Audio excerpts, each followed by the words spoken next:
नमस्कार, मी स्वाती तुमचं आपल्या टेस्टी किचनमध्ये खूप खूप मनापासून स्वागत करते. आज आपण इथे कोथिंबीर वर्षभर कशी साठवून ठेवायची ते बघणार आहोत. आपल्या सगळ्यांना माहीत आहे की उन्हाळ्यात सर्व भाज्या भरपूर महाग होतात. कोथिंबीर तर खूपच महाग होते. 40-50 रुपयाला छोटीशी पेंडी मिळते. तर त्यावेळी अशा पद्धतीने स्टोअर केलेली कोथिंबीर तुम्ही कुठल्याही भाजीमध्ये वापरू शकता. ही कोथिंबीर स्टोअर कशी करायची, ती अजिबात खराब होणार नाही यासाठी कोणती काळजी घ्यायची, तसंच या कोथिंबीरीचा रंग बदलणार नाही, फ्लेवर किंवा चव बदलणार नाही यासाठी कोणती काळजी घ्यायची, हे सगळं या व्हिडिओमध्ये मी सांगणार आहे. मी ही कोथिंबीर ड्राय करताना कोणती चूक केली त्यामुळे ही कोथिंबीर अशी झाली आहे, हेही तुम्हाला मी या व्हिडिओमध्ये सांगणार आहे. त्यामुळे व्हिडिओ स्किप न करता शेवटपर्यंत नक्की बघा. हा व्हिडिओ थोडा जरी युजफुल वाटला तर प्लीज एक लाईक करा, आपल्या प्रियजनांसोबत शेअर करा. तसंच टेस्टी किचनला अजून सबस्क्राईब केला नसेल तर प्लीज सबस्क्राईब करा. चला तर वेळ न घालवता सुरुवात करूया. सध्या अजून तरी कोथिंबीर खूप स्वस्त आहे. 10 रुपयाला एक जुडी मिळते. पण हीच कोथिंबीर उन्हाळ्यामध्ये खूप महाग होते. आता कोथिंबीर स्वस्त आहे तोपर्यंत तुम्ही ही कोथिंबीर नक्कीच साठवून ठेवू शकता. तर इथे मी कोथिंबीरीची जुडी घेतलेली आहे. ही फक्त मला 10 रुपयाला मिळालेली आहे. आता ही कोथिंबीर आपल्याला निवडून घ्यायची आहे. कोथिंबीर निवडताना आपल्याला कोथिंबीरीची फक्त पाने घ्यायची नाही तर कोवळी देठही घ्यायची आहेत. फक्त खूप जाड किंवा निबर देठ घ्यायची नाहीत, कारण ती सुकण्यासाठी जास्त वेळ लागतो. पण अशी कोवळी देठं नक्की घ्या, कारण यामध्ये भरपूर फ्लेवर असतो. आता याच पद्धतीने आपण सगळी कोथिंबीर निवडून घेऊया. निवडत असताना अशी पिवळी वगैरे पानं असली तर तीही आपल्याला घ्यायची नाहीत. तर या पद्धतीने आपण सगळीच कोथिंबीर निवडून घेऊया. तर बघा, इथे मी सगळी कोथिंबीर छान स्वच्छ निवडून घेतलेली आहे आणि निवडताना इथे मी कोवळी देठही घेतलेली आहेत. आता ही निवडलेली कोथिंबीर आपल्याला स्वच्छ 2 ते 3 वेळा धुवून घ्यायची आहे, कारण कोथिंबीरमध्ये बऱ्यापैकी माती असते. कोथिंबीर स्वच्छ धुवून झाल्यानंतर एका चाळणीमध्ये काढून घ्यायचं आहे. त्यातील पूर्ण पाणी निथळू द्यायचं आहे आणि नंतर याला कोरड्या कापडाने पुसून घ्यायचं आहे. म्हणजे याला पूर्णपणे आपल्याला कोरडं करून घ्यायचं आहे. तर बघा, इथे मी कोथिंबीर स्वच्छ धुवून त्यातील पाणी पूर्णपणे निथळून नंतर कोरड्या कापडाने पुसून ही कोथिंबीर मी पूर्णपणे कोरडी करून घेतलेली आहे. आता ही कोथिंबीर आपल्याला बारीक चिरून घ्यायची आहे. खूप बारीक नाही तर थोडी जाडसर चिरली तरीही चालेल. आता ही कोथिंबीर तुम्ही न चिरताही सुकवू शकता, पण त्याला थोडा जास्त वेळ लागतो. पण अशी कोथिंबीर चिरून घेतली की ती पटकन सुकते. ही कोथिंबीर सुकवताना मी काय चूक केली आहे तेही तुम्हाला मी पुढे सांगणारच आहे. तर बघा, इथे आपली कोथिंबीर बारीक अशी चिरून झालेली आहे. आता ही कोथिंबीर आपण मायक्रोवेव्हमध्ये सुकवून घेणार आहोत. तर मायक्रोवेव्हमध्ये बिस्किट किंवा नान बेक करण्यासाठी जी प्लेट मिळते त्या प्लेटमध्ये आपल्याला ही कोथिंबीर अगदी पातळ अशी पसरून घ्यायची आहे. जर अशी प्लेट तुमच्याकडे नसेल तर मायक्रोवेव्ह सेफ कोणती तुमच्याकडे प्लेट आहे त्यामध्ये ही कोथिंबीर अशी अगदी पातळ तुम्ही पसरून घेऊ शकता.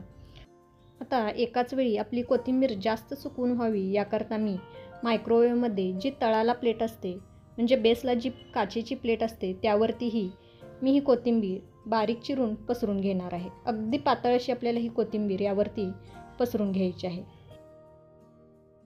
दोन्ही प्लेटवरती कोथिंबीर पसरून झाली की आता ही प्लेट आपल्याला मायक्रोवेव्हमध्ये सेट करून घ्यायची आहे. मायक्रोवेव्हमध्ये खालची प्लेट ठेवून द्यायची आहे.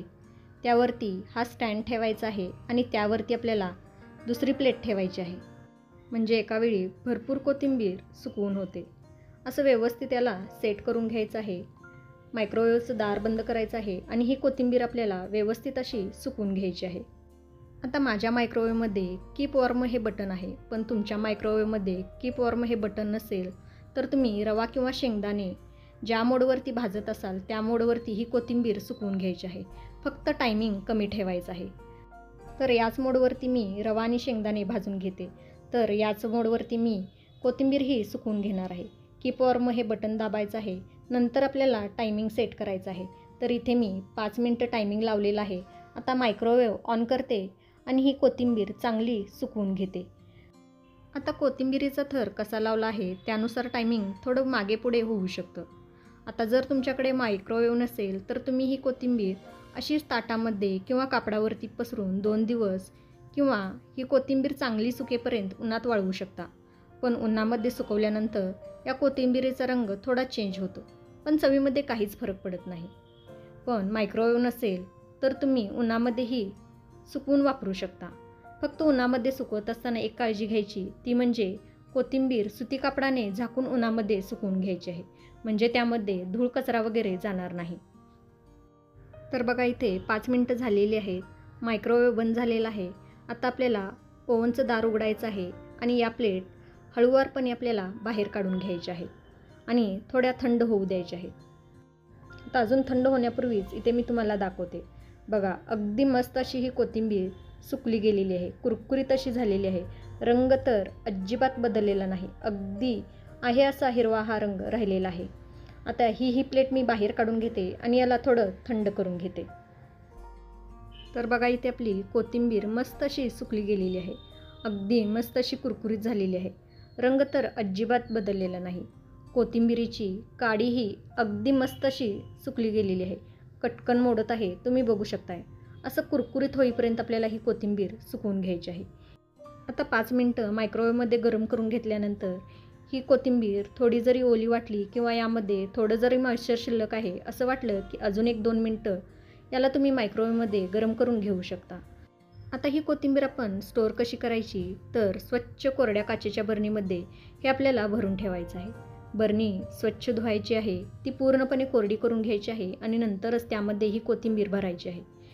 आता यामध्ये कुठेही पाण्याचा अंश राहणार नाही याची मात्र आपल्याला काळजी घ्यायची आहे, किंवा पाण्याचा हात अजिबात लागणार नाही याचीही आपल्याला काळजी घ्यायची आहे.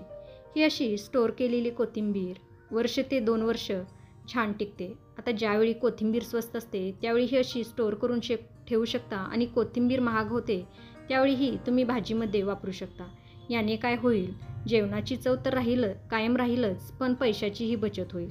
आता मायक्रोवेव्हमध्ये सुकवताना मी काय चूक केली ती सांगते. एकाच वेळी भरपूर कोथिंबीर सुकवून होईल याकरता चिरलेली सगळी कोथिंबीर मी एका मोठ्या बाउलमध्ये घालून मायक्रोवेव्हमध्ये ठेवली. कोथिंबीर तर सुकली, पण भांड्यामध्ये घातल्यामुळे ही कोथिंबीर सुरुवातीला ओलसर झाली. म्हणजे या भांड्याला कोथिंबीरीच्या मॉइश्चरमुळे पाणी सुटलं आणि ही कोथिंबीर शिजल्यासारखी झाली आणि सुकायलाही भरपूर वेळ घेतली. चांगली सुकली, कुरकुरीत झाली, पण रंग मात्र याचा असा पूर्णपणे बदललेला आहे. त्यामुळे एकाच वेळी एकाच भांड्यामध्ये न घालता प्लेटमध्ये असं पातळ पसरून ही कोथिंबीर मायक्रोवेव्हमध्ये सुकवून घ्या. तर आजचा हा व्हिडिओ कसा वाटला हे मला कमेंट करून नक्की सांगा. व्हिडिओ थोडा जरी युजफुल वाटला असेल तर प्लीज लाईक करा, आपल्या प्रियजनांसोबत शेअर करा. तसंच टेस्टी किचनला अजून सबस्क्राईब केला नसेल तर प्लीज सबस्क्राईब करा. परत भेटू अशाच एका छानशा रेसिपीसोबत. तोपर्यंत मस्त खा, टुमटुमीत राहा. Bye bye. Thanks for watching.